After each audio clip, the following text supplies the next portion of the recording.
नमस्कार प्यारे बच्चों। आज के हिंदी शिक्षण में कारक के भेद, इसके पहले वीडियो में हमने कारक की परिभाषा और कारक की पहचान के बारे में बताया है। इस वीडियो में कारक के भेद। तो कारक के कुल 8 भेद होते हैं। भेद के साथ साथ इनके विभक्ति चिन्हों को भी बताया गया है।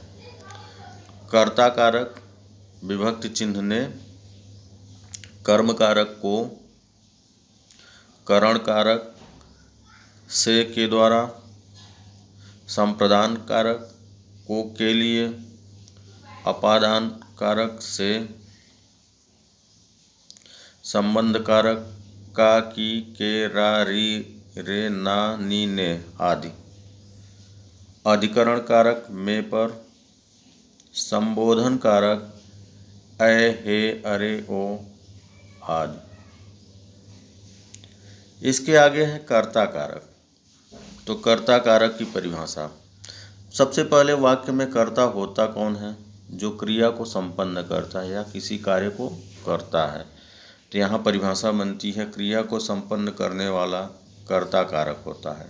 उदाहरण, राम ने मारा। यहाँ मारने का काम कौन कर रहा है? राम। और यहाँ पर कर्ता कारक का विभक्ति चिन्ह ने है। तो इस वाक्य में राम ने में क्या है? कर्ता कारक है। मोहन पढ़ता है, यहाँ पर विभक्ति चिन्ह का लोप है। तो यहाँ कर्ता कारक क्या है? मोहन। इन दोनों वाक्यों में क्रमशः राम और मोहन कर्ता है। कर्म कारक, वाक्य में क्रिया का असर जिस पर पड़े, अर्थात क्रिया को प्रभावित करने वाला। वाक्य में कर्ता जो कार्य करता है या क्रिया करता है, उसका असर जिस शब्द पर ज़्यादा पड़ता है वही क्या होता है? कर्म होता है। उदाहरण, राम ने रावण को मारा। यहाँ राम मारने का कार्य कर रहा है, लेकिन इस क्रिया का असर किस पर सबसे ज़्यादा पड़ रहा है? रावण पर। तो रावण क्या है? कर्म कारक है। रावण को यहाँ पर कर्म कारक की विभक्ति चिन्ह है। यहाँ रावण को क्या कहेंगे? कर्म कहेंगे। विशेष, कभी कभी कर्म अपने प्रत्यय के बिना भी आता है, अर्थात जो इसका विभक्ति चिन्ह को है उसके बिना भी आता है। जैसे सीता फल खाती है, राम रोटी खाता है।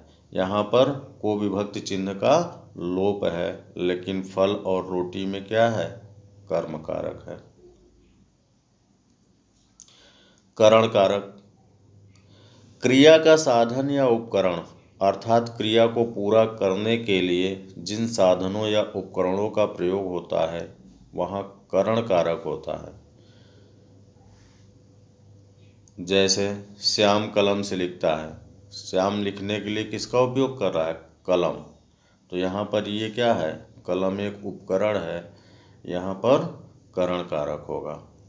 वह कुल्हाड़ी से लकड़ी काटता है। काटने का काम किससे हो रहा है? कुल्हाड़ी से।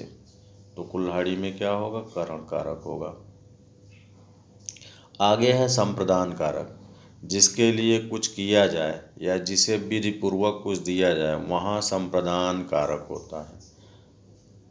जैसे शिष्य ने अपने गुरु के लिए सब कुछ किया। यहाँ पर शिष्य कर रहा है, किसके लिए कर रहा है? गुरु के लिए कर रहा है। तो गुरु के लिए में क्या होगा? संप्रदान कारक होगा। पिताजी के लिए खाना ले आओ। किसके लिए खाना लाने की बात हो रही? पिताजी के लिए। तो पिताजी के लिए में क्या होगा? संप्रदान कारक होगा। अपादान, जहाँ अलगाव हो वहाँ ध्रुव या स्थिर वस्तु में अपादान होता है। अलगाव के अलावा कारण, तुलना, भिन्नता, आरंभ, सीखने आदि में अपादान होता है। उदाहरण, पेड़ से पत्ता गिरा। यहाँ पर पेड़ से पत्ता अलग हो रहा है, तो स्थिर क्या है? पेड़ है। तो इस पेड़ से में क्या है? अपादान कारक है। वह अपनी कक्षा से बाहर आया। यहाँ पर कक्षा स्थिर है, कोई बाहर आ रहा है कक्षा से, तो कक्षा से में क्या होगा, अपादान कारक होगा। गाड़ी स्टेशन से चली गई, स्टेशन से में क्या होगा, अपादान कारक होगा। संबंध कारक, जहाँ दो पदों का पारस्परिक संबंध बताया जाए वहाँ संबंध कारक होता है। रहीम का छोटा मकान, यहाँ रहीम और मकान के बीच में क्या है, संबंध बताया जा रहा है। राम के बेटे लव और कुश थे, यहाँ लव और कुश से राम का संबंध बताया जा रहा है, तो यहाँ पर क्या होगा, संबंध कारक होगा।